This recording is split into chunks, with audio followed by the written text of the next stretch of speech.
Okay, the live stream started and everything's working properly. Okay.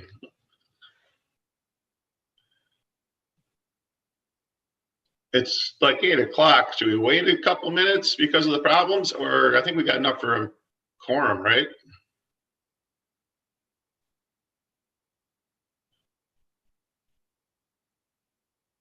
Kelly, Can't we can't hear you. Kelly, we can't hear you.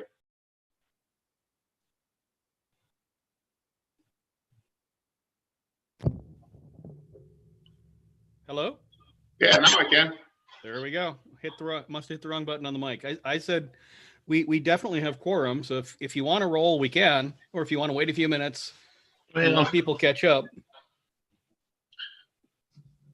Well, I guess we can start it. I mean, if they join in here, we can get going here.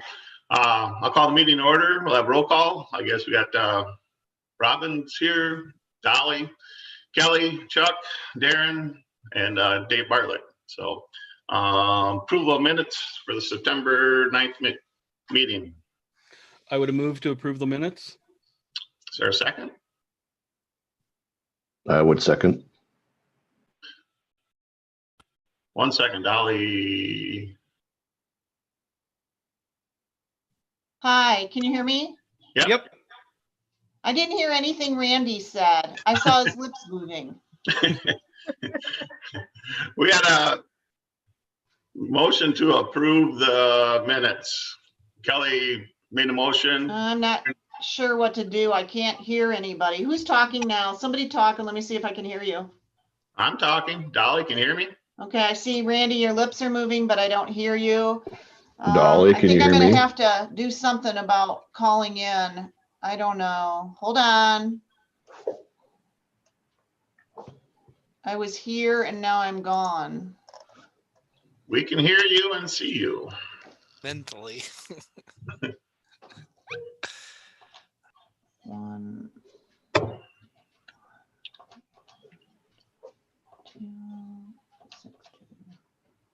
six, seven. I thought I was running slow this morning, but apparently it's the whole universe. Sure seems like it. Jeez.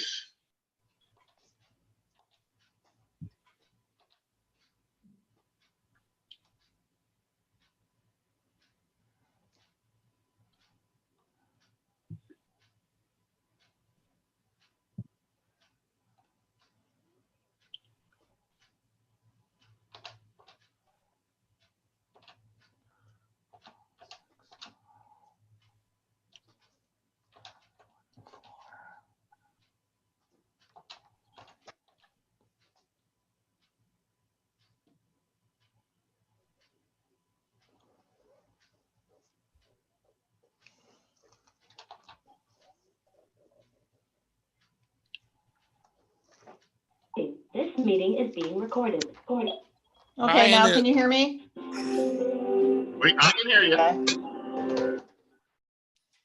Okay. Can you hear us? No. Krista, Brian is having trouble getting in too, so He must be trying to get into the other meeting invite. yeah, I sent him a message telling him to try your the new your link. newest email, but I guess if he doesn't get in a little bit, maybe we should call him if you could. Sure. Dolly, can you hear us now? Yep, I hear you all. Okay. I think you have your headset plugged in because Who, we can me? hear you through your mic. So now we can hear you double.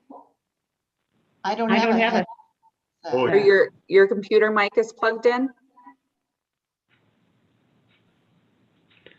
I I don't don't know. know. You want me to unplug my speaker or turn? I maybe just if mute. turn- I just muted the one. You're fine. Okay, thanks.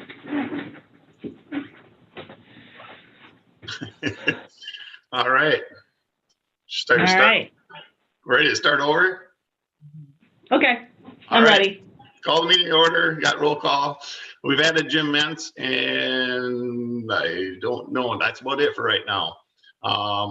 Did you get to everything else on roll call, Dolly? Or Here, you call it, or I have everybody that I see.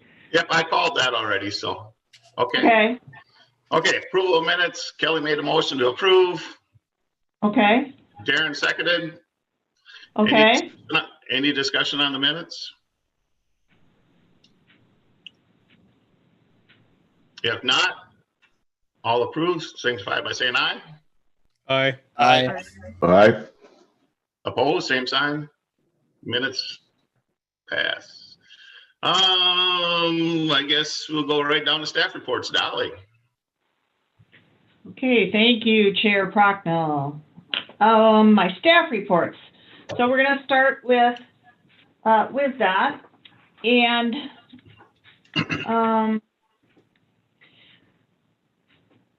so I'm repeating a little bit from last month, but that audit adjustment postings are still out there for the 2019 final numbers, and I've checked with John McLaughlin in finance, and so I'm moving that forward and keep the conversation going.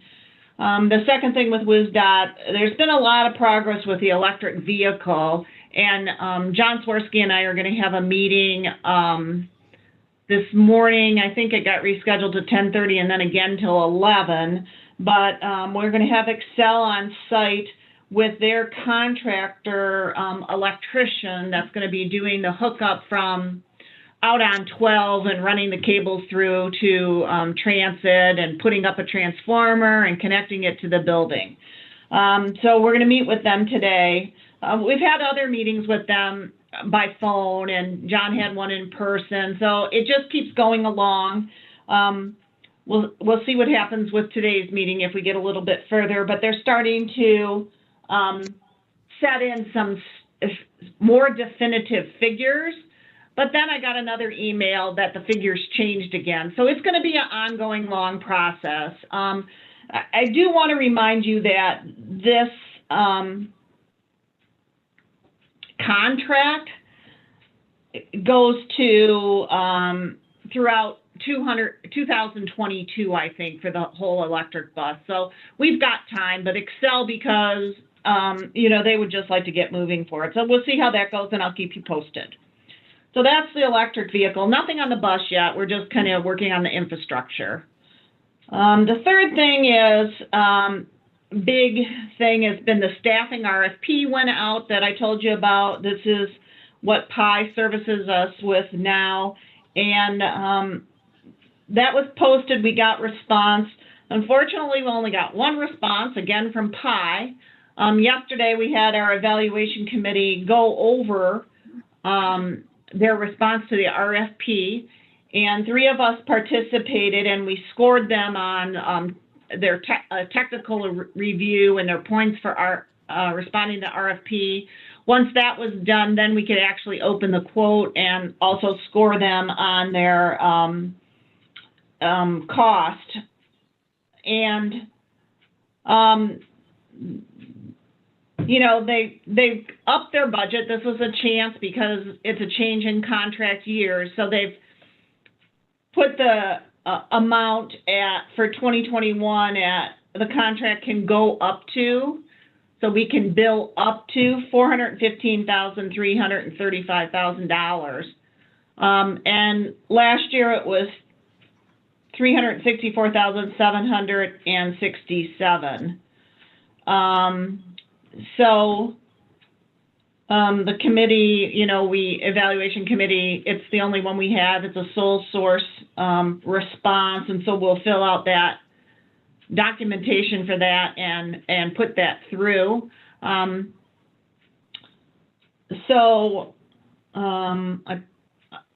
like you guys to say, okay, let's go ahead with PI, since they were the only one that responded this time and the only one that responded 7 years ago. The contractor that worked on this with me, the consultant that worked on the RFP with me, said, although I sent it out, he had suggested numerous people to send it out to, companies. He didn't think anybody would respond because the contract's so small for anybody who, does contracts in transit work. So I guess I'd like your blessing on moving forward. Hey, Dolly, could you repeat those two numbers, the bill up to the 400? Yep. Yep. So last year's contract, or this current year's 2020, $3,064, $767.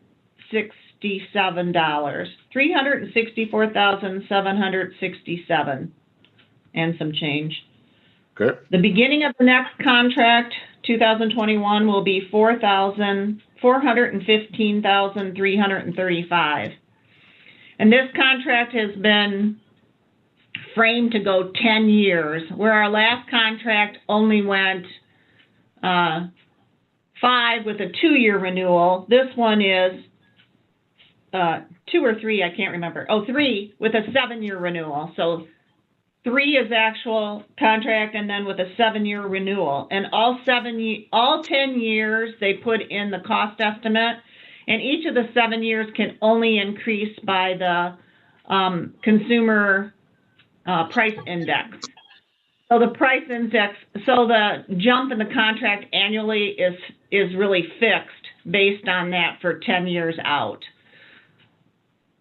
So it's only from the previous contract to this contract that an adjustment in pricing could be made. Okay. So do we need a motion for that then, Dolly, or? No, I think just a verbal agreement, and I'll put it in the notes because it's documentation that I'll send to WisDOT. So I think just a verbal agreement that you guys say, give me the okay to move forward on this contract. I think probably just it would be a sense of the committee because we don't actually have it as an action item.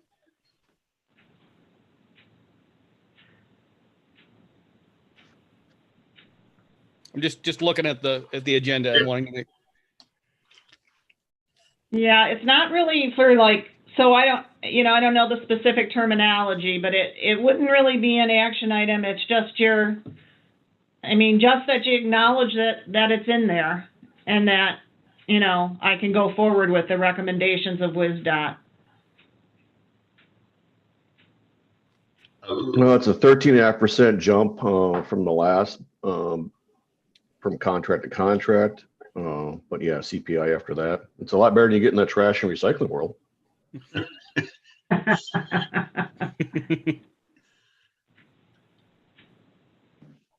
So is there any objections to proceeding with that, or?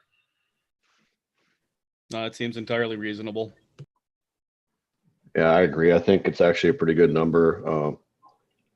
I'm never thrilled about long 10-year contracts, but I think based on the CPI and the jump from contract to contract, the last one was 7 years, Dolly?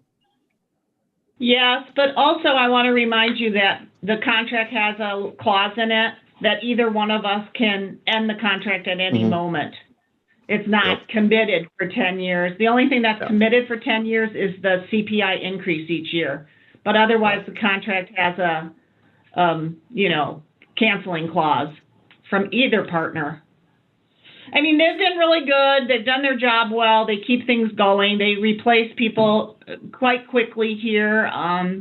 They do all that HR work, and we've been down this path before. When I first started, that the Dunn County was not going to take on all the drivers and the 2 other staff positions we have here. It was never going to happen, and as we've seen in Dunn County, they've only eliminated positions for the last 5 years. So I don't think it's maybe Dave, you could speak to this. I don't see them adding the whole transit staff to, I get a lot of head shakes there. Right. So this is our option. So, okay, if I go forward. It sounds like it's okay. Okay, thank you very much. To move on next would be the agency update. So a lot of work with Dunn County Public Works this last month, besides working on the electric buses.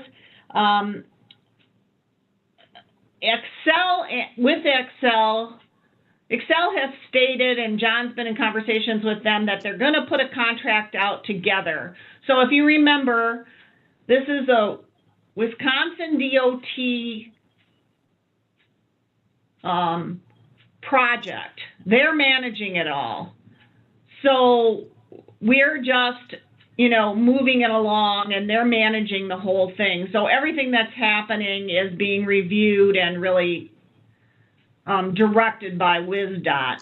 But because we'll be doing work on this facility, John Swirsky will be involved in the contract with Excel and then their subcontractor.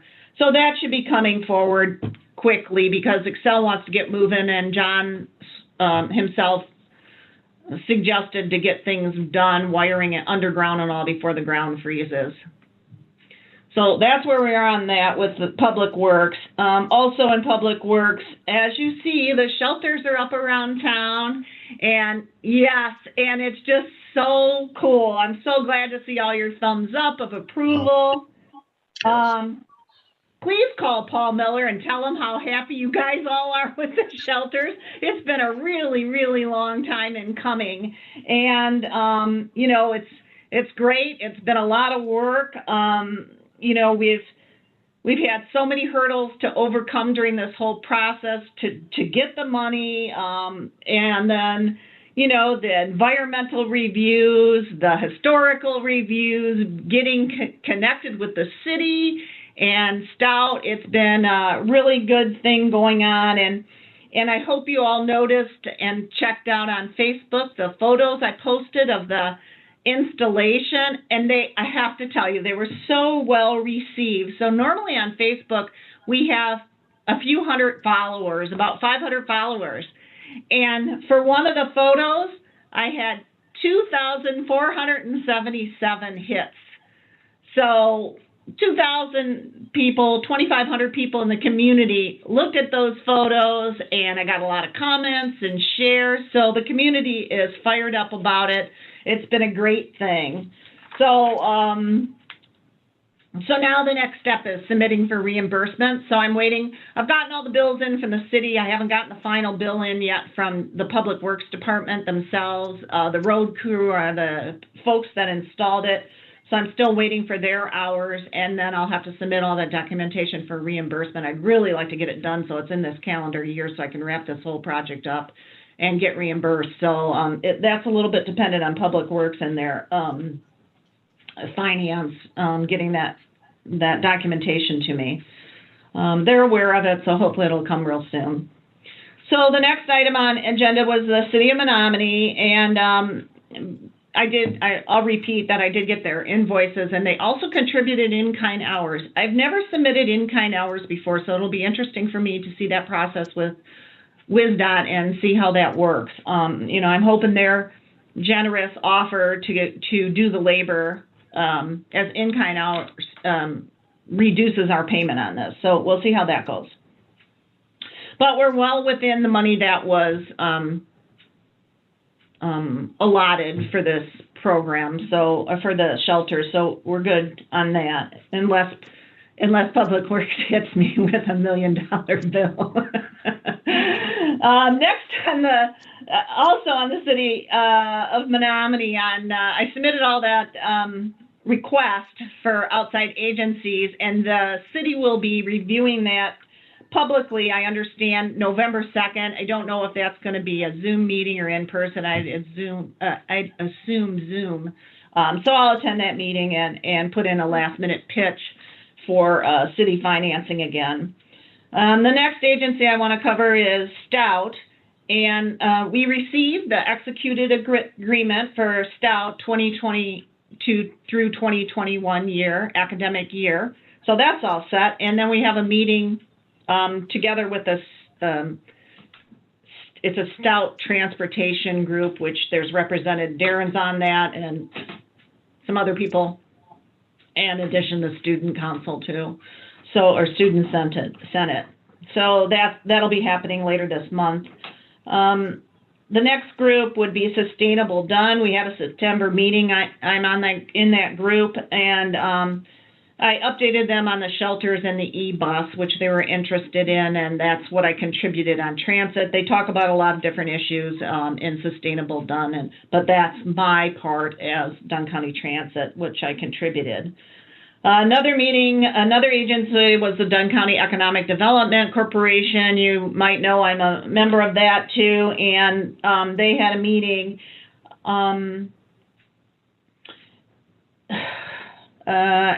You know, I guess, you know, that's out there and posted, and if you guys want updates, I think, you know, you can find them there. Again, it's just my part of it is the C2C contract, and I've heard, and I'm not the first person they come to fill in on what's going on with them, but there's a lot of changes with economic development, and I keep hearing bits and pieces of changes, but I don't know where they're at totally.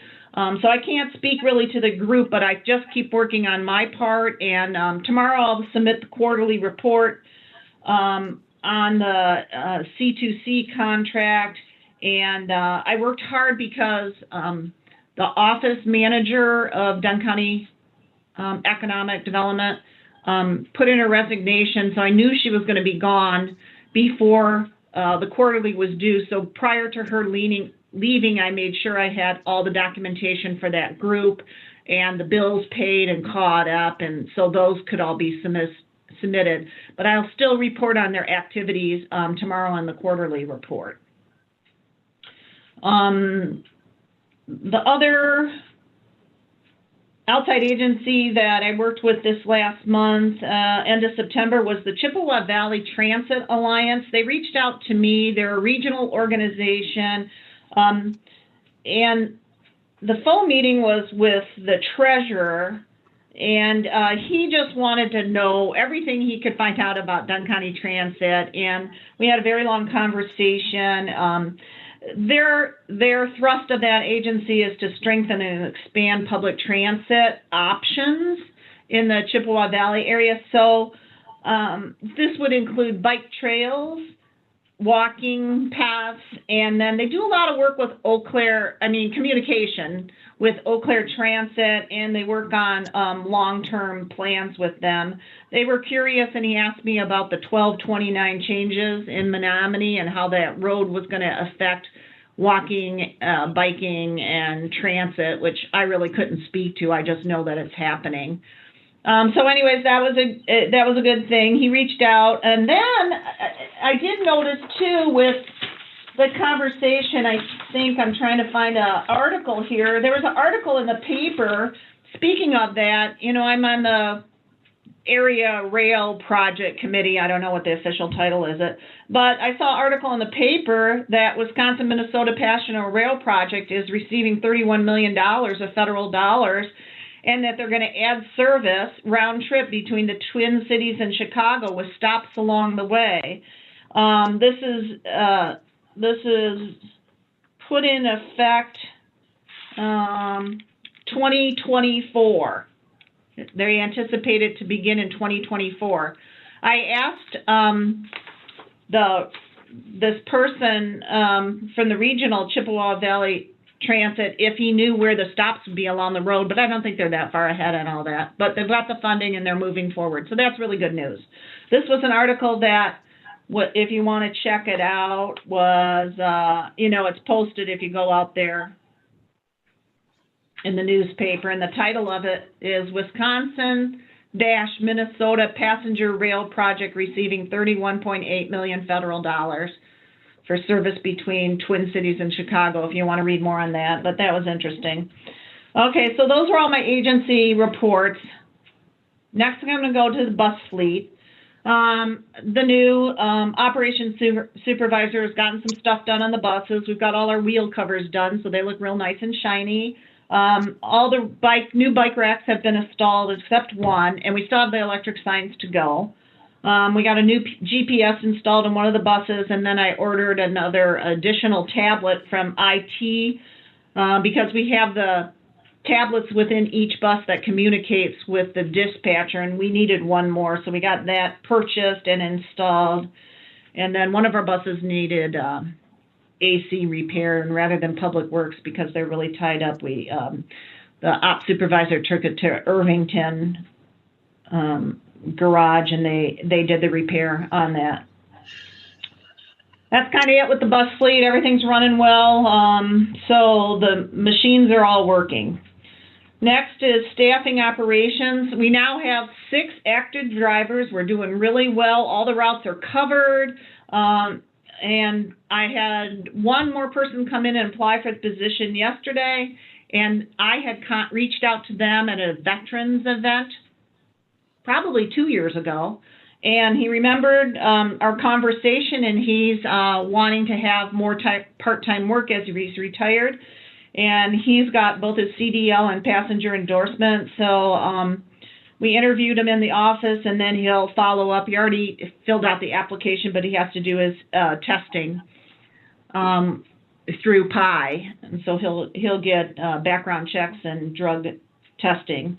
So that's good. So we're doing really well on drivers. That's all wonderful. We also had a nice situation that we had 2 drivers applied that had CDL but not passenger endorsement. And so I asked the Eau Claire transit manager, and I have a good relationship with him, and he had mentioned to me years ago that he could do the testing, that they were certified. And he offered to do it, and he didn't charge me for it. So that was really wonderful, too. So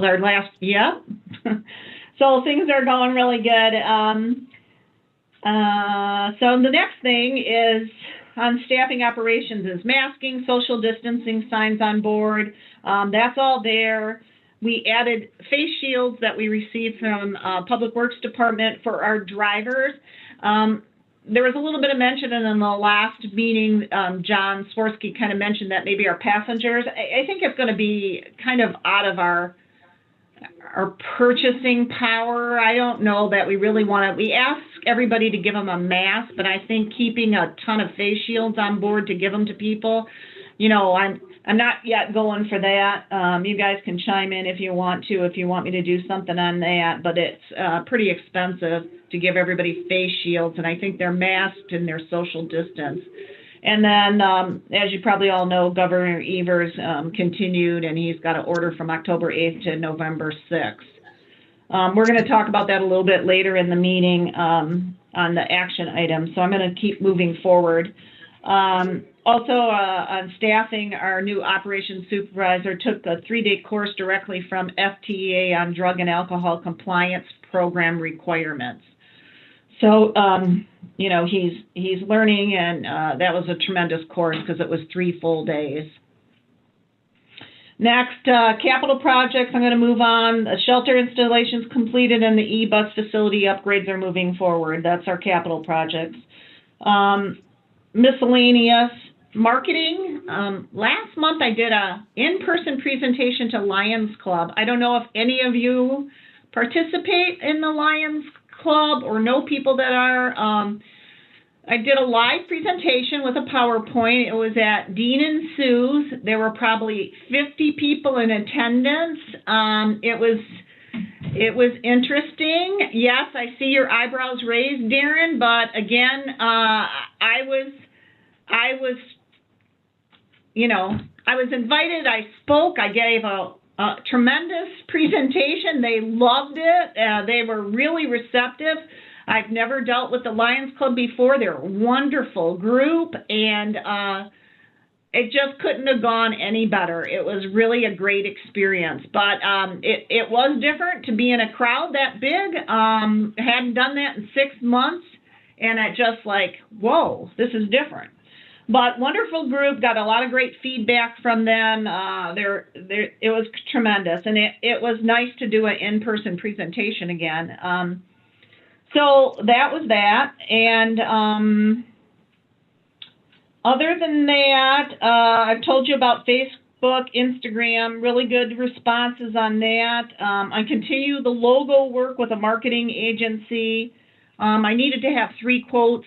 I got a 3rd quote submitted to move forward on some work on that. I don't know if you'll recall this, but just to refresh your memories, I started out a couple of years ago getting a quote of $120,000 for marketing work. Then I got an $80,000 quote. Then I got another $80,000 quote. Then I kind of put it aside a little bit and kept asking people. And now I've gotten a few quotes I got this marketing logo design work for, I think it was $5,000, so I jumped on it. So they did some work for us, and then hopefully I'll get this in our printed material and applied to our buses.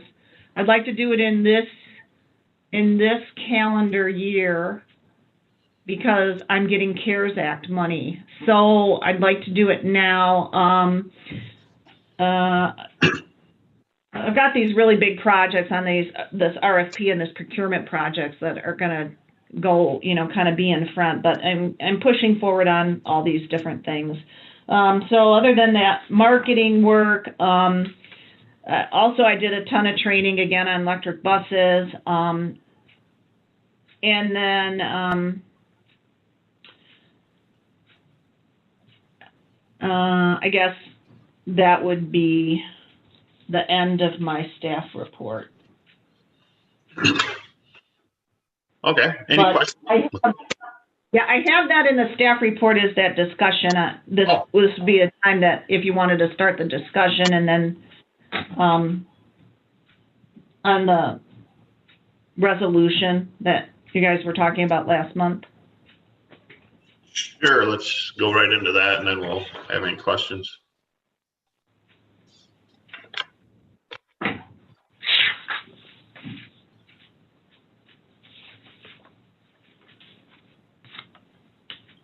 You want to talk about that, or does Darren want to? I sent you information. I talked a lot about it last month. I think, I'm not a sports analogy person, but the ball's in your park. Is that what it is? All right. Yeah, I sent a bunch of attachments, and I don't know where you guys want to go for it. Go ahead, Darren. Yeah, I mean, I guess I would ask for some insight from my fellow commission members that are also board of supervisors members. So I think got the sense last time, it couldn't have been acted on last time because it got in too late. I got the sense last time that this would have to go beyond our board and to the board of supervisors. Would that be correct? I'm not sure. Okay. Well, and then also, I mean, what I've learned thus far is from an operational standpoint, Dunn County Transit is requiring masks of its passengers. So I was trying to get a hold of ahead of the governor's expiration. The next expiration is November 21st. So it seems to me in that discussion last time that regardless of the governor's order operationally, we would still require masking of passengers and drivers for everyone's safety. Sounds like that's correct. If that's the case, then I withdraw the motion because I don't think we would need it because I think we have an operational procedure at the moment. Yeah, I would presume, given the county's advisory position, that we'll just be continuing along with that at the county level. Dave can of course correct me if I'm wrong, but I don't think we'll be changing the county's position at all, and particularly with Ever's directive in place, I think we'll just keep rolling with that. And I would guess even if Ever's directive expires, that for county facilities and the buses count for that, we would still be recommending mask use. Yeah, I agree with what you're saying. We would follow KT's directive. Sounds good. I would agree. Is there any other questions for Dolly on the reports?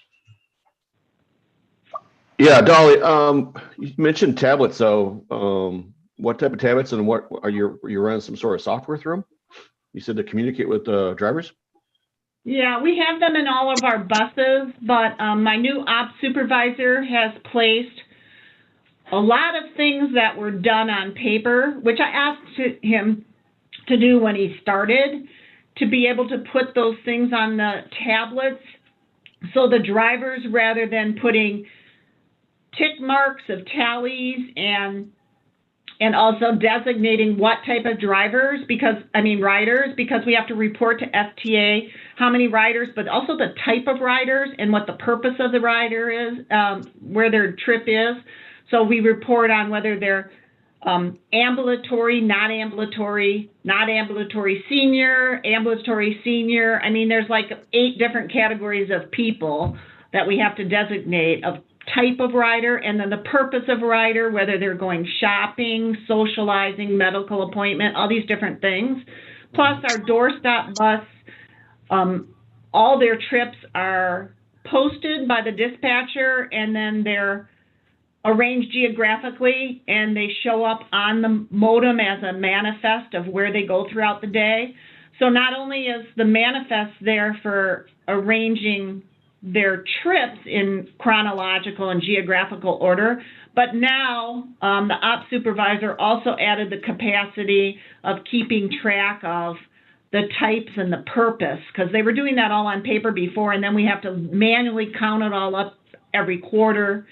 So he's due to give me his input for the quarterly report tomorrow, so I'll see how much better this is. But hopefully it was easier for the drivers to tap the screen rather than check a piece of paper. But as you know, technology can fail. So if we have a problem with the tech, the modems, then they have paper that they use to back up the statistics if anything goes out. So these modems have to be purchased through our IT department. So it was a purchase through Dunn County IT.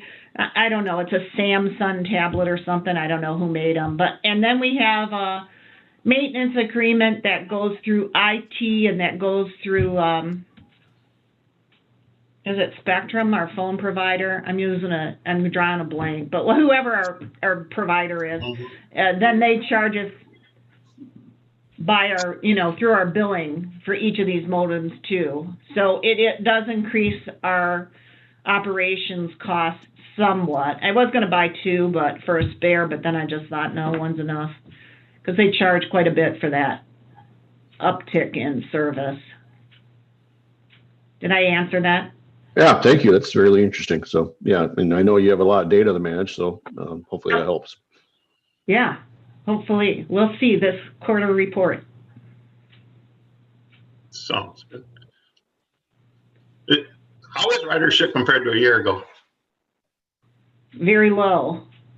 People Very aren't low. riding as last year. Yep, because the college students, there's less students on campus, or they're doing remote learning, so they're not moving around the campus as much.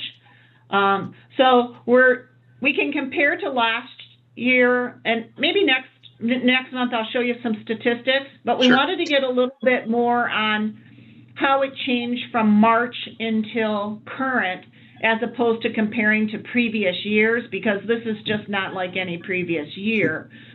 So I could give you I could give you statistics year to year so you can hear that.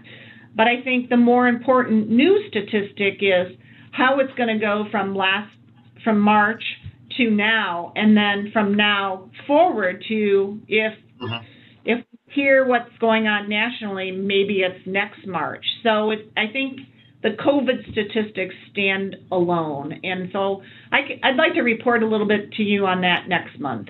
That'd be perfect. Okay. Okay. Nothing else? Nothing else? I guess we can adjourn the meeting. Hey, I just want to say thanks to the Public Works people. I watched them install 2 of the shelters. They were very efficient and effective, and they went up lickety split, and I thought they did a nice job. And that same day, our big rain storm came through, and I saw the first people rushing in underneath the shelters. So a lot of positive feedback all over the place on that. So glad to have that one done. All right. Thank you, everyone. Bye. Thanks. Thank you. Well, So long, folks. move on to Kelly. Hey, Krista, this is Brian Johnson. How come you can't see me? Which is probably all right with you guys. Do you have your video started? Or your camera plugged in? I know we had this issue once before. I don't remember what we did though. I see a little light by the camera. You might just want to unplug it and plug it back in. I might lose everything. This is probably good enough. Okay. Also, you might try down beside the stop video button, there's a little tiny arrow. And you might try checking to make sure the right camera is turned on. That's been a problem I've had occasionally. Alrighty, I think that it is time that I called this next meeting to order, and oh hey, I have to switch agendas over here. Let me think. Looks like everybody is here. And let's go. So that's the call to the roll. I would entertain a motion to approve the minutes. So move. Seconded. So that's Brian and Chuck, I believe. Any discussion on the minutes? Hearing and seeing none. All those in favor, aye. Aye. Aye. Opposed, same sign. All right, I'm just looking around my camera to make sure I'm not missing anything here. No items placed request to the chair. We'll discuss the ATV down with the ATV stuff. That moves us straight on into staff reports. John, over to you. Can everybody hear me?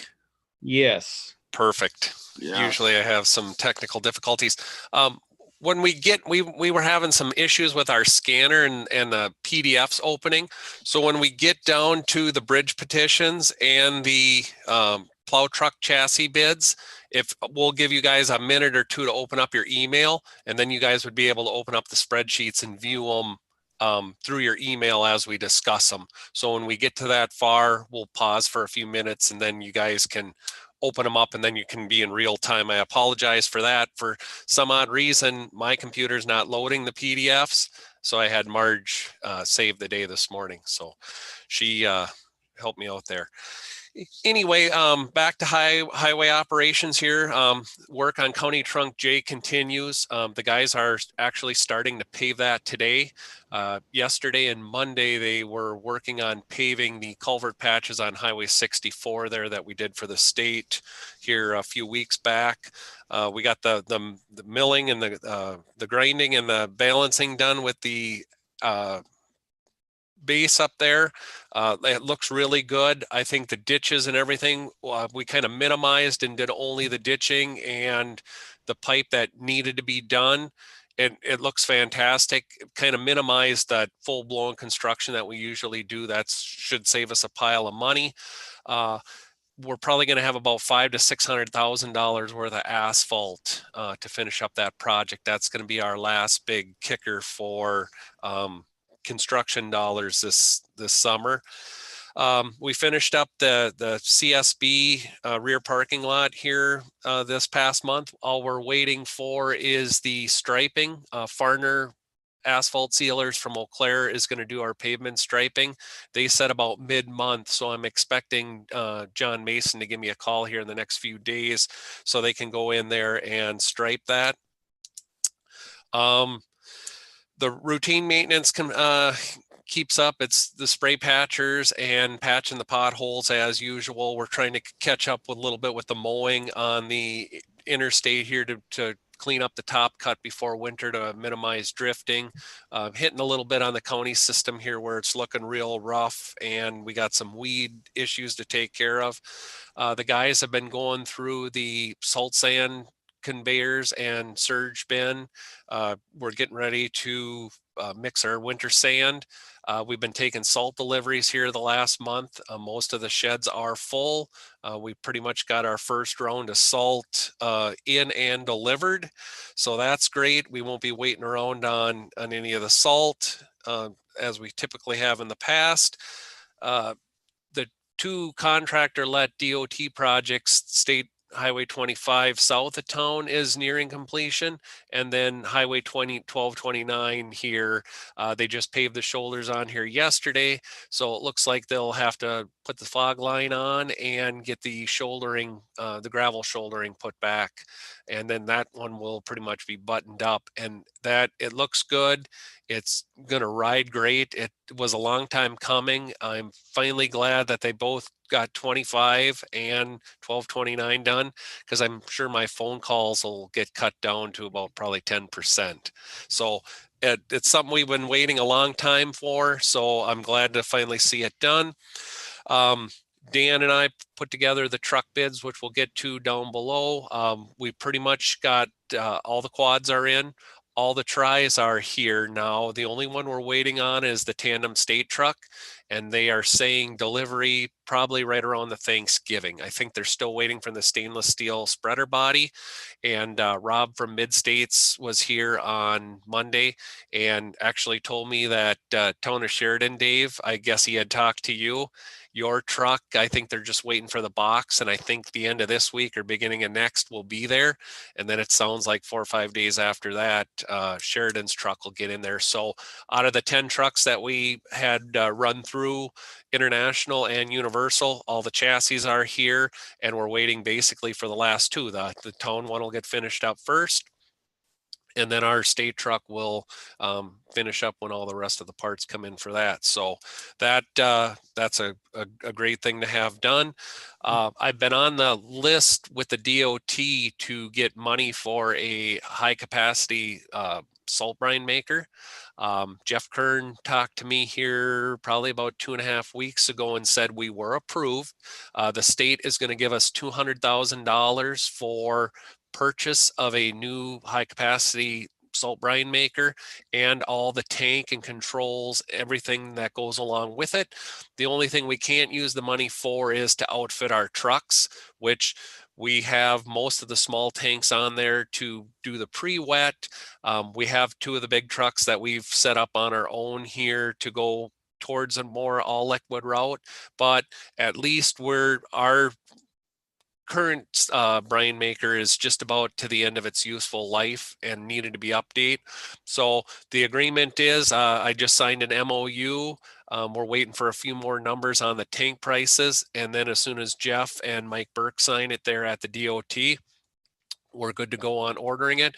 It's basically a 10-year agreement that says we're going to use it and provide at our material cost the salt brine for the state system, and then we'll be able to use it also to make our county brine. So basically it's $200,000 given to us to incorporate new technology, more efficiency. It'll make 7,500 gallons per hour. So it's the same system that Eau Claire County put in a few years ago. And actually Taylor County ordered theirs about 4 or 5 weeks ago. So identical to theirs. So at least as far as parts, and if we have issues with it, everybody's kind of in the same boat with the same stuff. So hopefully they've been on the front end of the learning curve. So it should transition right in. It's a Henderson. They build most of our truck boxes and plow equipment. So I'm assuming that we're not going to have very many issues with it, but anything mechanical, obviously you can run that, but it's $200,000 of state money that doesn't have to come out of our coffer. So that definitely helps us there. So that was some good news. We're just waiting on the last of the tank numbers, but it is official. I'll sign the memorandum of understanding. And as soon as Jeff Kern and Burke sign off on it, we're golden and we'll get the thing ordered. The only thing the state asks, they said if we do it, they'd like it in production here for this winter season. And when Jeff originally talked to me about that, he said, is that a problem? And I said, no, since we already have the current infrastructure, we have the water, we have the resources in the building. It's basically just remove the current system.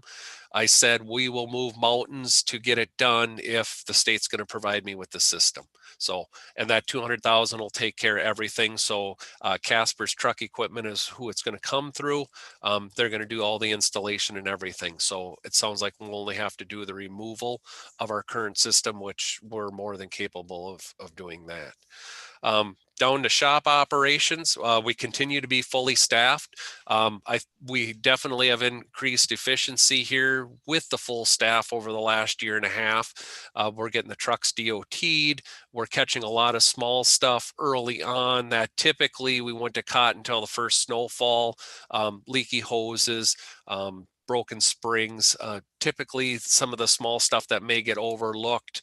And then all of a sudden that first snowstorm, everybody goes, hits the ground running. And then all of a sudden they're back in here after a half hour, an hour and say, hey, I need this fixed. I need that fixed. So it's been awesome. We haven't had a lot of major issues with trucks. So I think with incorporating as many trucks as we have since 17, definitely has helped out our repair and cut down definitely on the major repairs on the large trucks. So like I got done saying here early on, is we've taken delivery pretty much of all the trucks except for our state tandem. All of our projects are currently remaining on schedule. We got once we get the binder and the surface down here between today and tomorrow, and Monday, Tuesday, hopefully weather cooperating next week, we're in the 40s. It's not super critical on paving, but if it does start to cool down, we should have our paving done. We're going to do a couple overlays out on C by the big rock cut, just on the west side of Y. And then once our paving operations are done, that's about the only thing that would handicap us as far as the weather. So everything remains on schedule there. And then the state projects here should be buttoned up in the next couple of weeks. So we should be ready to roll. And once we go into salt sand production, things are looking good for winter. Then we just need to cross our fingers to have minimal snowfall for a winter or two. So any questions from anybody? I had one on the brine maker at 7,500 gallons an hour. Is that mostly make as needed, or I'm just curious as production versus load? Yeah, 7,500 gallons is probably right now without all liquid routes. That's way more production than what we would than what our current need is. But we're looking at right now, I think we have some tanks that store just the raw product, the beet heat and the different additives. But right now I think we have about 10,500. I believe there's three 3,500 gallon tanks. We're looking anywhere from 12 to maybe 15,000 gallons, because if the state keeps pushing this all liquid route, that's we're going to have obviously more. When you take 1,500 gallons on a truck or 2,000 gallons on one truck, where now it's 150 to probably 275 gallons per truck. So yes, the capacity definitely outweighs the demand, but our infrastructure for production will be here when we get to that part, if they keep pushing the all liquid roads. Excellent. Anybody else?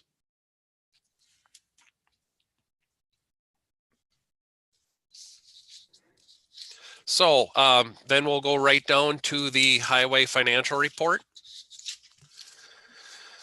And when we get to the vouchers, if you guys have gone through the vouchers, this past month was a little scary. We wrote about $1.3 million to Matthew for blacktop. That was cleaning up County Trunk Q and County Trunk V.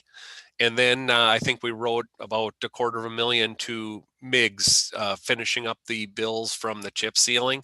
So September was kind of a scary month for money going out the door. The good thing is we'll have probably $500,000 to $600,000 of blacktop for J towards the end of October, November. Our chip sealing, oil and chips are done, and then virtually all of our equipment, except for a few of these little trailers, all the equipment is paid for. So we are showing a lag. When John McLaughlin breaks it down for us, basically he takes the number of the month we're in. It's on a fraction of 12, obviously. So typically we're just over $1 million a month is typically what we spend. Our budget was 9.2. We've consumed about just a little over 10, but since we had probably right around $2 million total with the aggregate, the chip seal oil, and the blacktop, we sent about $2 million in construction materials out the door in September. We now will have to catch up now in October, November, December. But with construction winding down, it's just kind of the cleanup stuff. Equipment is all kind of winding down for the season. So I think when we look at our SAP printout, we're seem to be right on target here. So a little bit scary there when you see as much money go out to Matthew as we do, but that's the cost of blacktop, and it's unavoidable for construction. So any questions on the financial report?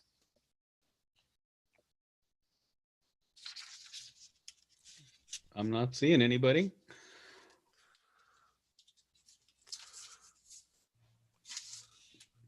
Hearing nothing more, I guess we are ready to go to consideration for actions to be taken by committee. Starting with the vouchers, I would entertain a motion to approve the vouchers, or we can discuss first, whichever you all prefer. I move to approve. Randy moves to approve. Do I have a second? Second. Second from Chuck. Any discussion at all?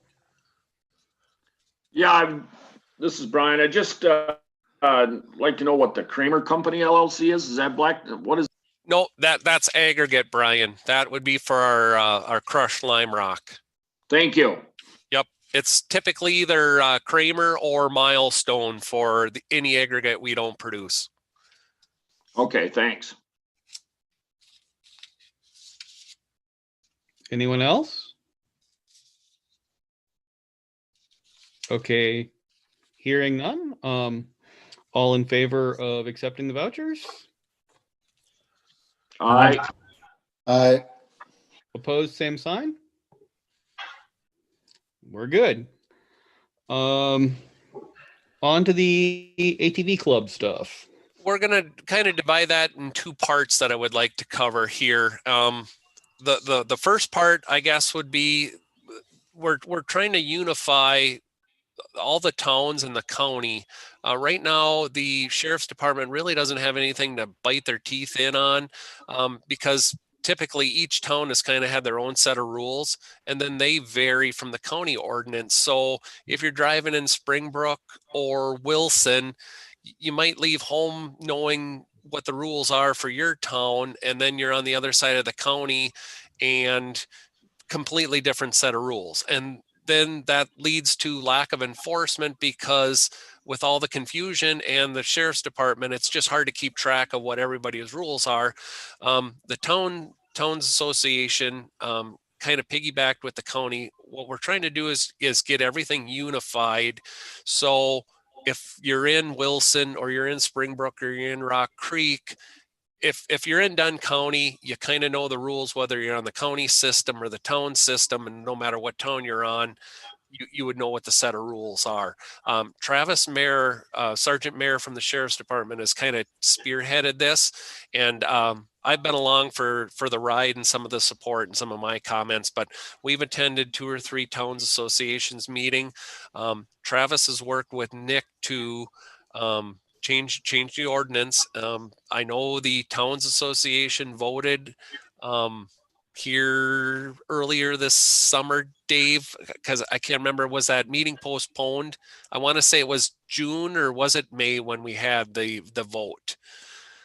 I would guess in June, I think it was. It was earlier this summer when we did have a Towns Association meeting. And what they've decided to do is go to a 24/7, 365. And now I've kind of been hearing rumblings, and Dave, you feel free to jump in anytime on this, but some of them are kind of interested maybe in changing back, which kind of defeats our whole purpose. Because what we wanted to do is, it was going to be a give and take, and with the majority of the towns, whatever that decision was made, they would kind of pony up and piggyback on the county.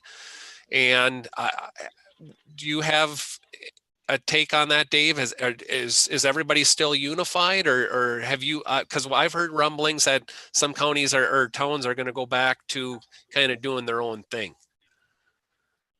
I've only heard that Hay River wasn't happy and was going to, they would not accept 365 days a year.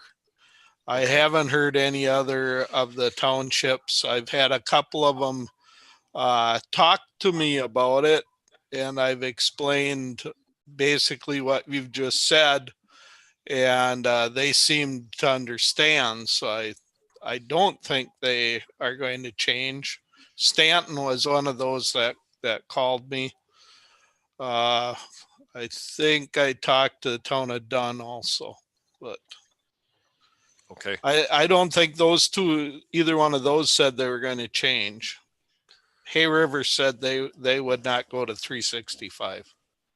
Okay, I will note that this came up at exec, and the ordinance as presented by judicial, the really the only change to our ordinance would be a change from April 1 through December 1 to 365 days. That's the really the only change in language we would make.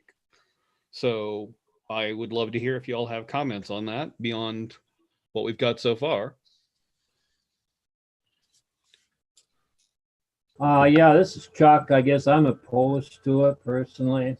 And I just want to ask a question for clarification. So the speed limit and hours of operation are not changing? Is that correct? To my understanding, that is correct. Okay, thank you. And I believe, Kelly, you're correct. The only thing that would change is it would go to 365 days a year. Yeah, that's what I pulled the ordinance up here. So my own personal feeling is I don't think you're going to see a lot of riders out there, especially the ones that are out there for recreation in the winter. You're going to see a number of people that use them for plowing snow and stuff, maybe going from their house to their neighbors or something like that. But I don't believe you're going to see a lot of recreation in the winter at all. I would tend to agree with that because typically an ATV is not a deep snow machine. So if we have 2 feet of snow, unless they would be on the shoulder of the road that's plowed, as far as the trails, unless they're ponying up on a packed down snowmobile trail, typically you're not going to, the use isn't going to be there like it is in the warm weather months or the spring or the fall. So there might be a few, which I'm not objecting to, but I don't think you're going to see the ridership that you typically do because a lot of people have both snowmobile and an ATV. So they kind of switch over and then they ride the snowmobile during the winter months. And if we would have a winter with lack of snow, a brown winter for a change, then I would think you would probably see ridership up because if you can't ride snowmobile, hey, it's 40 degrees or 30 degrees and let's hop on and we'll go for an ATV ride. So that's kind of how I see it happening. I don't think it's going to impact us negatively. So I would be in support of it and kind of looking for what you guys would think. yeah, I don't see any real reason to oppose it. I understand the possible concerns for safety and dark of winter and deep snow, but I don't think that's going to be a huge issue. Does anybody on the committee feel the need to make a motion about this, or should we just let it go to county board and see what happens at that level? Well, it is on the WTA's meeting agenda for the 26th of October to discuss it more. So maybe they'll finalize a few more things and then we'd have a more solid ordinance put in effect at that time. I'm not seeing a real huge need from anybody. I know Chuck is opposed to the idea, but it looks like you may be alone on that. I don't see, I think, any need to have a motion at this point in time, but we don't want to carry it over and just have it on the agenda for next time in case we get more information at that point. Does anyone object to that? No, sounds good. Okay. No, that sounds good, Kelly. I will do that. Let me close the window here so I can see my agenda again. Wrong window. back to the ATV Yep. request. Then the second part of the request would be the actual trail request. And as you guys know, every October we allow the Dunn County ATV Association to bring trail requests to the Highway Committee for approval.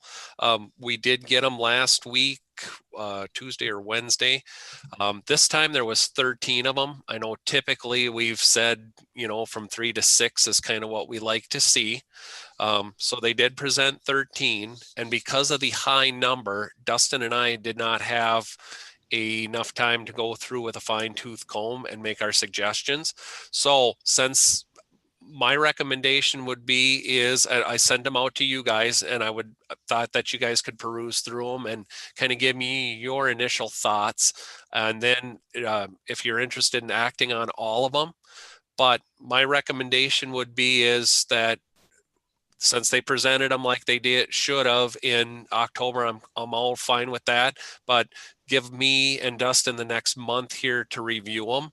And then we would actually take official action on them in November, just in case there would be any issues that we see. Are you guys okay with having all 13? I guess that would be my starting point. I'll approve all 13 of them, yes. Okay. All 13 is such as what, John? You mean acting on all 13 at one time, or? Well, yeah. Well, to review all 13. Oh, yeah. You guys have an issue that we've increased in normally what they bring to the table. If you guys are okay with it, we'll go through all 13, and then what I'll do, Dustin and I will take a look at all 13. I'll probably make a little spreadsheet with our comments, and then I'll send that out with next month's agenda, and you guys can kind of review my comments. And then if you guys have any thoughts on there, and then I would say next month, then we'd take a kick at the cat, and we could probably go through and get yay or nay from you folks to see what's feasible. Does that sound like a plan? Well, Sounds good to me. I'll probably be the odd man out here again, but here again, we had the norm of, up to 6 or whatever, and now we're at 13, and here again, to me, they're just pushing, too fast, but then that's just me.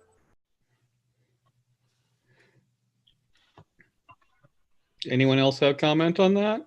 Well, yeah, I understand what Chuck is saying, but I looked through these, and I can only speak for the roads that I know about, but there is one that I'm definitely against, but that's just one, and we can talk about it next month. That's fine. Okay. I don't have a problem reviewing them all. I also agree that I don't know that I'd move to approve all of them, but I don't see a problem in at least looking at them, because I would assume we're going to whittle this down a ways. Yeah, and I will notice, as someone who's been on the committee since we started doing these things, there have been years like this before. It just, none of them have been, in no recent years have we had this large a number. But if you're good with reviewing them and you feel comfortable doing that, I think we might as well do it, and maybe that'll knock a few off next year's list. Okay. So Dustin and I will review all 13, and then we'll make a little comment sheet. And what I'll do is include that spreadsheet with our comments, and if we're opposed or for it, if we have any issues, then you guys kind of have a little basis to go by, maybe, and then you can chime in your opinion on top of that. Yeah, so if there's no objection, I'll we'll table it till next month. Okay. That would be my recommendation. I don't see any, so that takes us on to bridge positions. Okay. So was everybody able to open up the spreadsheet in their email? Basically, our request for bridge petitions is down from $112,040 last year to $33,676 for this upcoming year. Just basically right around a third, or just under a third of where it was at the at last year's level. Lucas has 2, Dunn is requested for 3, Weston 1, Wilson 2, Sherman 1, Menomonie 1, and then Sheraton 1. So total, our total county share would be half of that. So that would be $33,676.18. Does anybody have any questions on the bridge petitions? And I know Keith has put the $33,676.18 into the 2021 budget. So everything should be accounted for. That seems low over like the past 5 or 6 years even. Yeah, in 2019, you know, that it was 60,000. So last year just about doubled. But then it was 43, 46. 2016 was really, really low. That was just under 13,000, which seems to be kind of odd. And I was trying to think of what took place in 16 that people didn't want to fix their pipe. And then it was 56,000 in 2015. But typically, you can go around and poke your head in just about every culvert pipe and find some issues. I know it doesn't, you don't have to look very far to find bad ones. So I was really surprised. I was thinking it would probably be half to 2/3 of what it was the previous year. So I was really taken back when I pulled it up and it was only 33,000. So, and maybe it is because budgets are tight, and now with the COVID, you know, it could be some fiscal issues. But I was really surprised at this year's number. Well, I'm wondering that it seems like about 2-3 years ago we had some high rain events, and you know, some of us townships had to replace some pipes because they were washed out, and maybe that had something to do with it. Sure, and it might have fallen under emergency dollars, but either way, you had to replace those pipe, and then you probably thought, well, if they didn't cover 100% with the emergency, that's where your 50% went to. You still got your pipes fixed. It's just that the county didn't have to kick in because the state or the feds maybe kicked in on that. Right. Okay, well, I got a question. The email I got only had 9. 1, 2 towns asking for bridge petition. 9 different towns, Chuck, or 9 total? Did you hit the right year, Chuck? On the top, you have to hit whatever year you're looking at. Oh, operator error. Yeah. It's not funny, Kelly. Oh no, it's funny because I've done it so many times myself. It took me a while to figure it out too, Chuck. Okay. I kept looking. I knew we were missing there for a while. So at the top left-hand corner, it should say bridge petitions request 2020 for 2021. Right, Chuck? Is that what you're looking at now? Yes. Okay. For 33,676.18. Yes. Okay. Perfect. Well, go ahead. I was going to say, I would at this point entertain a motion to approve those. So moved. Second. I think that's Chuck and Randy were quickest off the gun there.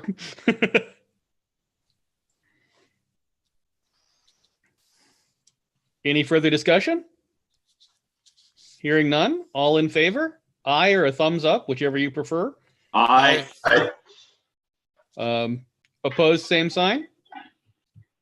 Motion passes. Let me close Excel here and get back to our agenda. Okay. Plow truck chassis bids. we took bids on Monday, and we ended up with 3 competent bidders. The first one was River States with Freightliners. Second bid was Mid States International with Internationals. And what was really odd, and I've never seen it before, but I got a couple phone calls here from, I didn't know the exact town, but it was an area code I wasn't familiar with. And this dealership called Westmark and from California ended up sending us a bid, but it nowhere in any of the bid, it just says that all the specs, they just said comply, comply, comply. We have no idea what make or model truck they were trying to sell us. All it basically said that they were going to provide a 2022 chassis. It was the oddest thing I've ever seen.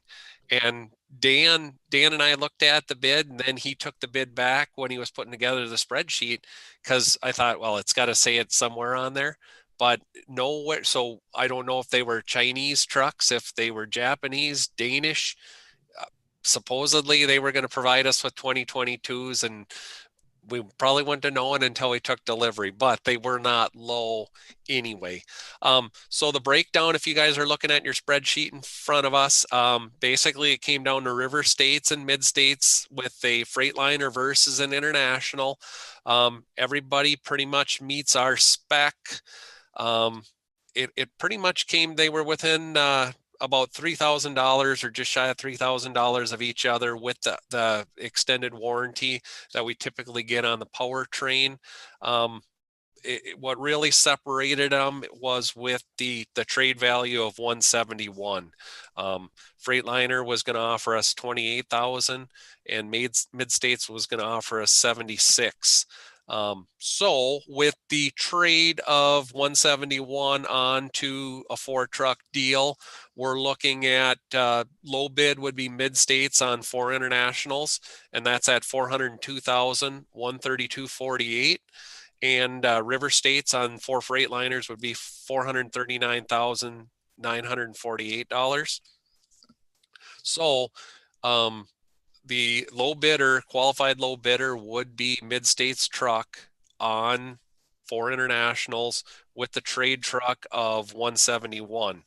Now, when you go to the bottom of Dan's spreadsheet here, we are trading that 2015 because it's been problematic with emissions and some motor issues. And you can see he ran a report in 5 years what we've stuck into repairing that truck after the initial 1-year warranty expired. And then you can see what from last November until middle of this month here till yesterday, we've stuck an additional 21,000 in there. Oh. And that's what we've been trying to do, is run reports. And the three Macs that we traded last year also had emissions issues, and they were problematic. And even though they were 5-6 years old, newer than trucks that we should have been trading, we kept the trucks that we're not sticking anything into, and the guys love because they don't have problems. So what we're trying to do is we're trying to thin the herd and rid it of these expensive, the trucks that are typically problematic. Now, International is working with us, and we've gotten the pre-approvals. They are going to allow us to do warranty work. And Rob, the salesman from International, says that doesn't mean that we're going to do the major engine stuff. We don't have to touch that. We still bring it into International. But if it's a power window switch or a loose hose or a bad pulley, something that typically we would have to run to Chippewa, and it's pretty much then it sits on their lot. The service guy goes out and looks at it, kind of figures out where it's going to go in queue, wait for it to get into the shop. It's a day or two that truck gets out of production for us. So what this would allow us to is, if it's only an hour fix, we would be obligated, or wouldn't say obligated, but we would be authorized to do the warranty work and seek reimbursement for it.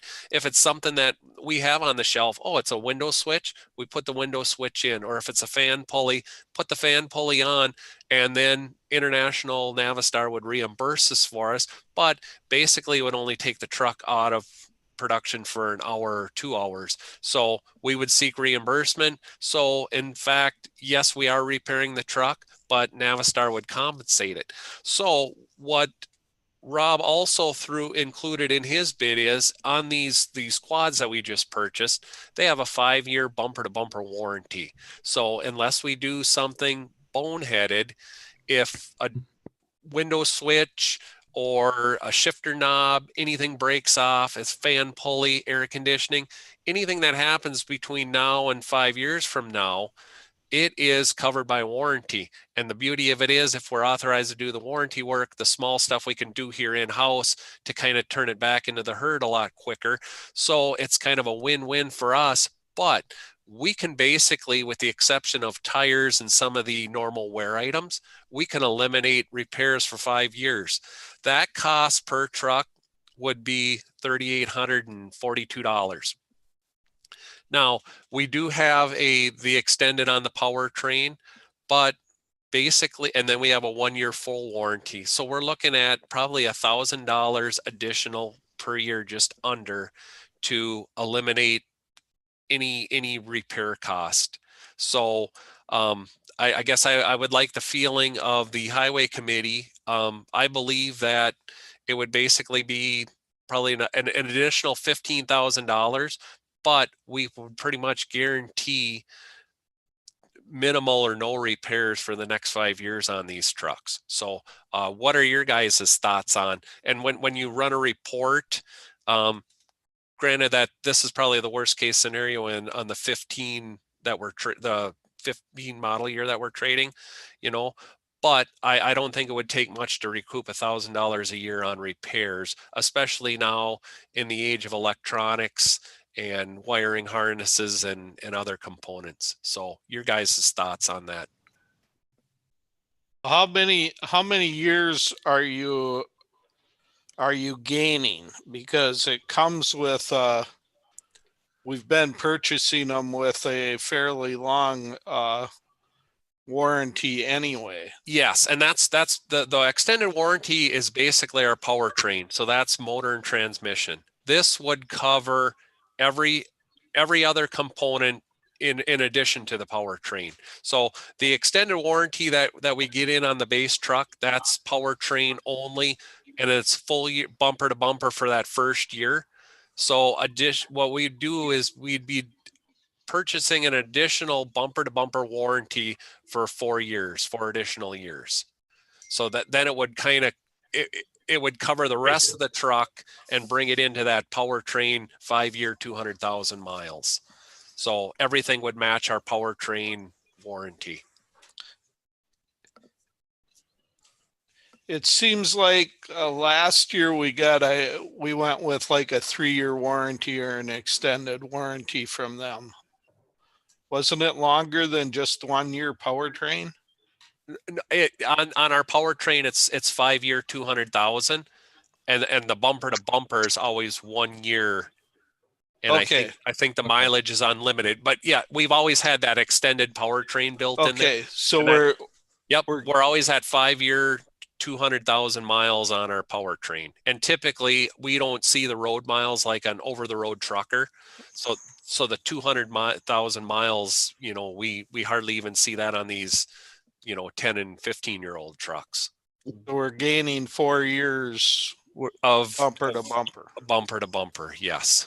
And I presume that the time to take the truck over, get the driver back, go pick the truck up, I presume that if we were factoring the hour costs in on that, yes, our savings would be significantly higher. Yes. Well, that us being authorized to do warranty doesn't hinge on us buying this bumper to bumper, does it? No. Okay. Nope. Yeah, either way, they're in the process of getting us certified to do the warranty work. because any of the existing Navistars that do have warranties were qualified for, and now all of our quads, we would be able to do the minor repairs. But Right. as Kelly said, if we have to take a truck over because an engine light comes on, it's basically, it's an hour. By the time the guy gets over there, it's an hour to get the truck over there.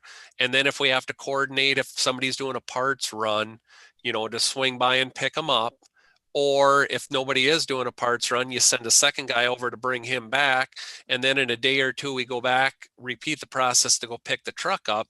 If you look at the labor hours and just the time and inconvenience of, yes, it's not costing us anything to get the truck wrenched on because it's under warranty, but the inconvenience of getting it over there.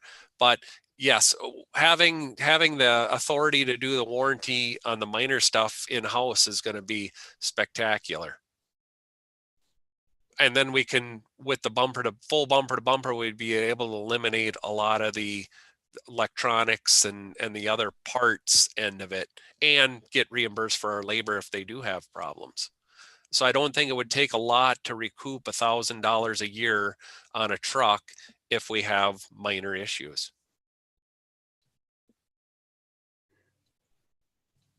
Randy, did you have a? I think the extended warranty, especially if you can do the work in-house, basically should pay for itself almost. You know, extended warranty, if you got to take it over there every time, I don't know, because like to say, the little stuff's going to cost you more than it's worth in the first place. Because I would say 2 or 2.5 weeks ago, we had one of the power window switches went out in one of the brand new quads. So it was something that we would have been able to really fix ourselves in an hour. Mm-hmm. And so then it was no big deal, but we had to go through the hoops of scheduling it and then running the truck over and then getting it back. And there was some loose hoses on one of the hoists. You know, it's just minor stuff that we would be able to go out and do, send the truck right back out on the road.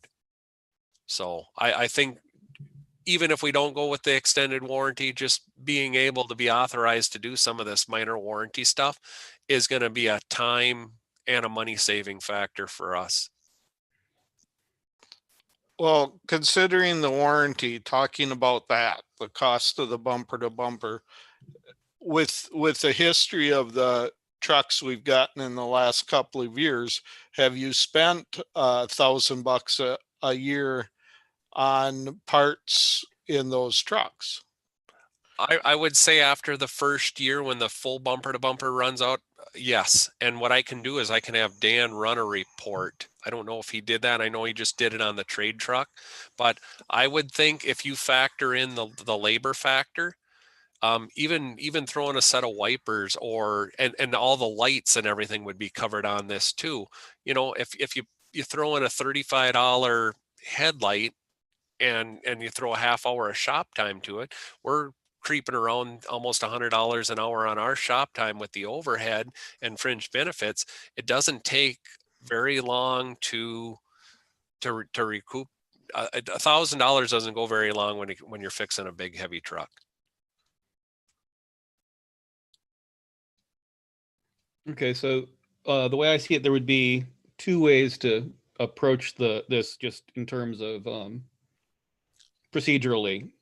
One would be to take the bid on the truck and assuming to have a motion on the bids on the truck, and assuming that International comes in, have a second motion on the extended warranty, or two, since the extended warranty folded in would still not bring the cost of the International up to the cost of the Freightliner, we could conceivably put that into that motion. Does anyone have a preference on how we do that? I think we can do it all in one. I guess I've got a question on the bids total though. Okay. Is we actually only had 2 local bids. Yes. And we still have a truck garage in Dunn County, don't we? That, you know, we didn't even get a bid from our local dealer. No, Dan sent them to all of our normal, the 6 that we normally send to. Western Star, Mac, Peterbilt, the only ones that, and then we posted it on the internet, and I think that's how this Westmark got a hold of it. But he basically hand delivered it to the 6 normal dealers that we normally send truck bids to. And the only ones that responded locally were Freightliner and Mid-States. And I thought for sure, typically we'll see a Mack come in and Peterbilt. And I don't know why Kenworth sells trucks to the city of Menomonie. And we reached out to Kenworth, and Preston here used to work at Kenworth in the shop. And he even reached out to the salesman and said, hey, you should get over there and at least throw a number at it, because you're local. And we never seen anything from Kenworth again. And that's puzzling. Kenworth is the one that's in Menomonie. Yes, here, right? Kenworth is basically opposite side of the airport that we're on. It would be so much better for convenience of getting warranty work done. Yes. And we buy a lot of parts through Kenworth, and they treat us great on service, and sometimes we'll take some motor stuff over there, and they'll run their scanner on it, and they'll do some of the repairs. So they periodically do repairs for us, and we do buy a lot of parts from them, but they won't throw a number in on trucks, and it's puzzling. And I think in the 4 years now that I've been here, I can honestly don't think that Kenworth has given us a truck bid since I've been here. All right. And they're literally right in our backyard. And this time I can't believe Mack is always in there. Peterbilt's kind of hit and miss, but Mack is huge on vocational trucks, and why they didn't throw a bid at it, I have no idea. All right. I just John, I'm sorry. No, Brian, go ahead. John, they should be able to match the specs, shouldn't they? Yeah, I know the only one that has trouble really meeting the specs is on the frame is Peterbilt. Mack is traditionally a vocational truck. Mack should be right up there or even ahead on specs with International. Kenworth, they should be able to meet it. It might be a little tougher. They might have to kind of jockey stuff around to meet it. As far as I'm aware of, the only one that would have problems is Peterbilt, and it's the tensile strength on their frame of what we require because of the dump bodies and all the plow equipment. Peterbilt's the only one that's questionable as far as specs. But everybody else, I believe, I know Freightliner, they're close. They would probably be second from the bottom as far as struggling to meet it. But I believe they meet it. So yeah, I just Mack and Western Star, they're traditionally these heavy trucks. Both of them should have, in my eyes, should have bid this. Okay. Huh. And I don't think as far as the extended warranty, I would say we don't have to take action on that today, and let me talk to Dan, and we'll run some reports on 1, 2, 3, 4-year-old trucks that we've recently got. Because we won't have to worry about the extended warranty until we take delivery, and that'd be minimum of 120 days. So Okay. let me. I would really like to dig into that, because if it's 500 we're sticking in a year, or 2,500, that's going to impact, because then I can kind of back figure on am I going to get my money's worth out of it or not? If it's close, then we would gamble and say no, unless you end up with another tortoise like this 2015 that we're trading, But if these trucks have a proven track record, and we can say, you know what, we're sticking $1,300 a year or $700 a year, then we'd have a baseline to go off of. So I would say let's not jump into that until we have all the facts. That sounds great. Are you trading one truck for all of them? Yes. And what's happening to the other 3 you're going to replace? You're going to sell them on the auction? Those will probably be the single axles, the 15-year-old ones again. Okay. So we're talking the $3,500 to $4,500 trucks. Yep. So sometimes the dealer will play that game with you. If I got to take it and deal with it, I'm really not going to give you anything for it. So those trucks are Right. to the point to where we do way better on the auction. So yes, the only reason why we're trading that 2015 is because it's just been problematic. And And what model is that? What brand? that one is a Mac. Okay. All right. I just want to get it straight in my head. Thank you.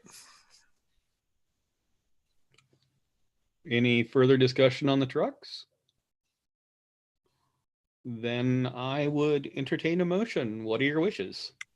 One, if I could interrupt, Oh, Kelly. sure. I know we had talked 4 or 5, and my comfort level with budgeting and everything is the 4. I would obviously, more is better. I would like 5, but by the time we outfit these, I don't want to stretch myself thin.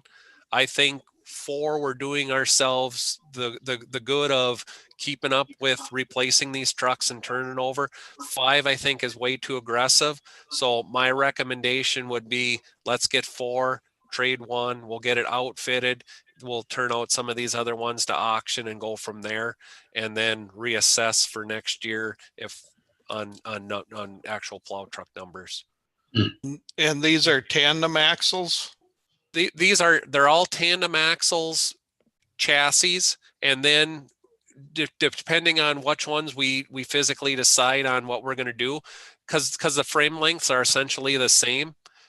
When they go to build, we'll have to determine if they're going to be a tandem with a underbody or if they're going to be a triaxle configuration.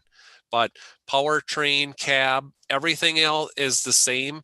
I believe there's 13 inches different on frame length, which there's no cost involved with that. So ultimately, when we sit down and order, Dan and I have to sit down and say, okay, exactly what trucks are we replacing, and is it going to be a tri or is it going to be a tandem with an underbody?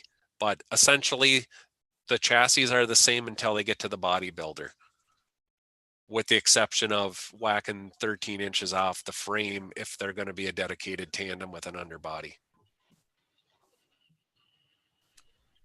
All right, thank you. I make motion to approve the 4 trucks with extended warranty, waiting until after next month's meeting to see what the analysts are for the extended bumper to bumper. And With that's the mid-states. international with the Yep, low with bid. mid-states. Yep. And do I have a second? I'll second it. Okay, Randy and Brian. Any further discussion? Seeing none, all in favor, thumbs up or aye? Aye. All right. Any opposed? Same sign. Motion passes. Let's get some trucks. One other thing I was just going to touch base on, our old lowboy, that detachable lowboy trailer sold this week on auction. We ended up getting $15,000 for it. Dan and I, we were hoping kind of between that 12 and 15 range. It was kind of hanging around that $10,000 on Tuesday morning, and it actually, with typically how those auctions work, in that last 20 minutes, it jumped up, and we decided, you know what, if it hits that 12, that was kind of our goal, to let it go, because otherwise it's going to be another year older here after the first of the year if we try to wait till spring, and it needs a lot of work because that frame is rotted out. So we thought, we don't have the time and the resources to stick into it, and you're still going to have a used trailer, and do you stick 8 in to, you know, to get another $2-3 grand on top? But it did bring the 15, which we were excited about. So that trailer will be going down the road. So that we were happy about that, and that's one other thing now that'll leave the yard. So Always good to hear. Anybody else have anything at all that we need to touch on? Doesn't look like it, I guess, at this point then. our next meeting, Kelly, is on Yep. the back side of your, or page 2 of your agenda. Yeah, November 11. November 11th. Yep. Well, That's it.